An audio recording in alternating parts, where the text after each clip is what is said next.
This is April, my miniature dachshund. Before I got April, I have never had a dog before, not growing up, not ever. So when I got her, I learned a lot of new things, and so I gathered up a little list of 10 things I didn't know until I got April. Number 1 is I had no idea that dogs had baby teeth and lose them just like people.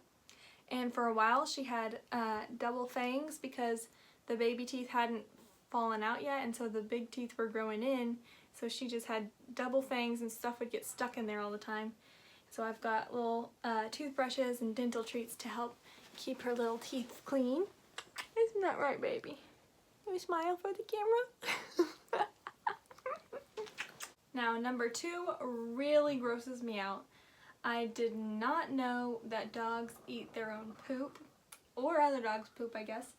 I just was not aware of that wonderful fact about dog life. Apparently it's supposed to be some kind of like cleanliness instinct that they want to just clean up after themselves or something, but it's so gross. Thankfully April doesn't do it anymore. When she was a puppy, she was a little more into eating the poop. That's something she's grown out of, thankfully. So number 3 is pretty gross as well. If dogs eat their own vomit, that means that they're not sick. So if they throw up and don't want to eat it, then that kind of means that they're actually really not feeling well and they might have a stomach bug or something. But if they do eat it, then they're just fine. They're just being a dog. Number 4, when dogs are puppies, they have to eat a whole lot, maybe 3 or 4 times a day. And I didn't really know that some dogs need more encouragement to eat and some just will, scarf it down so fast that it'll make themselves sick. So April is the latter there. She would eat so fast and I had to get a maze bowl to try and slow her down. And also puppies need certain like a special type of puppy food, and then you switch them to, what is it? Come here. Come here. And you switch them from puppy food to adult food at about 1 year. And number 5 is I didn't know how important toys are. So they are great to stimulate the dog's brain, and they are a great stress reliever. A little something extra I do, so April always is kind of getting new toys in rotation, is I divide it kind of by month and have different toys I switch out every month, so that she kind of always has new toys coming in. Okay, so number 6 is getting a dog's nails cut is very stressful and can be even a 2 or 3 person job. Some dogs are chill with it, but I think probably for the majority dogs don't like getting their nails cut. April is definitely not a fan. She's very dramatic and will not hold still, and so it's so stressful for me to try and do it. I've tried so many strategies of like licking peanut butter while I got her in the hammock thing, have somebody hold her and I do it, or switch or whatever. It's just much easier for me to take her to get her nails cut at another place while they will do it. She's dramatic for them. They're just more sure of themselves in cutting the nails. For number 7, I learned that dogs need to have their ears cleaned with a special solution and cotton balls. This is another part of April's hygiene routine that she does not like very much.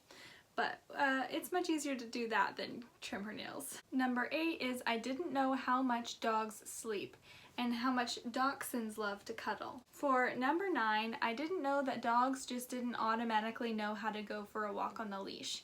That is something that you really have to train them to do, because April is not very good on walks and she often hides when I get out her leash.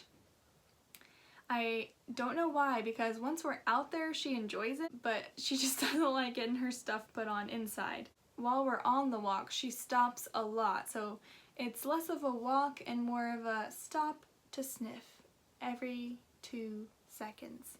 So we're trying to work on getting her to walk more and keep pace with us, because I know she can go fast when she wants to. And I know it's good brain stimulation for them to be able to stop and sniff, so it's about me trying to find a balance of letting her stop and sniff and training her to come when I say come and walk when I say walk, so we can get her exercise in. April's grandmother is a little more firm, and so April respects her a little more when she's holding the leash, and she'll walk a little better. So lots of times I'll give the leash over to April's grandma, and I'll walk kind of a little in front of them, and then she'll want to keep up with me. She doesn't want to let me get away. So she walks a little better when someone else is holding the leash, and it's really funny when she hands me the leash and then she stops immediately because she knows I have more conflict in me on wanting to let her sniff and also wanting to have her keep going. For number 10, I did not know how much guilt I would feel when I have to do something without April. If I have to leave the house without her and all that. And I always leave all the things she needs for her to be left alone, like water and treats. And of course, all of her favorite toys. Let me know in the comments all the things you didn't know before you got a dog, and maybe we can see if we have some of the same ones we didn't know.